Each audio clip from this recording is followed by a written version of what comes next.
In today's video, I'm going to teach you how to make poster in Inkscape. We'll walk through setting up your document correctly, organizing your design so it's easy to manage, and exporting a print-ready file with crisp results. Even if you're new to Inkscape, follow along and you'll be ready to design confidently. Start by launching Inkscape on your desktop. When the program opens, you'll see a blank canvas ready to use. Before adding anything, it's important to set your document up to match your printer's requirements, so what you design on screen is what you get on paper. Go to File, then select Document Properties. In the panel that opens, change the display units to either inches or millimeters, depending on what your printer or print shop prefers. Consistent units make it much easier to size elements precisely and avoid scaling surprises later. Next, set the page size. You can choose a preset like A3 or US Legal, or type in a custom size. 24 by 36 inches is a common movie poster dimension. Pick the orientation that fits your layout and make sure these dimensions reflect the final trimmed size you want. If your artwork goes all the way to the edge, add bleed.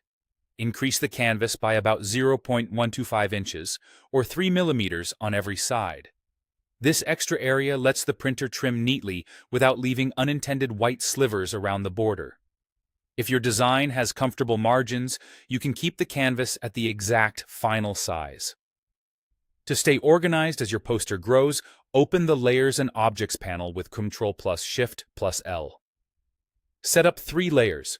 On the first layer, create your background. Use a solid color, a gradient, or a subtle texture. Once it looks right, lock this layer so you don't accidentally move it. On the second layer, place your graphics and photos. Import your images and size them thoughtfully, keeping important visuals within the safe area and away from the trim. For best print quality, use high-resolution images so they remain sharp when printed large. On the third layer, add your text, your headline, date, and any call-to-action details. Keep hierarchy clear with size and weight, and use the color palette along the bottom of the screen. Sticking to 3 or 4 main colors helps the poster feel cohesive and professional, and strong contrast improves readability. When you're ready to deliver the file, go to File and choose Save a Copy. Select Portable Document Format, .pdf. In the pop-up, set the resolution for raster effects to 300 dpi for sharp print output, and check Convert Text to Paths so your fonts render correctly, even if the printer doesn't have them installed. That's it. Your poster is ready for print.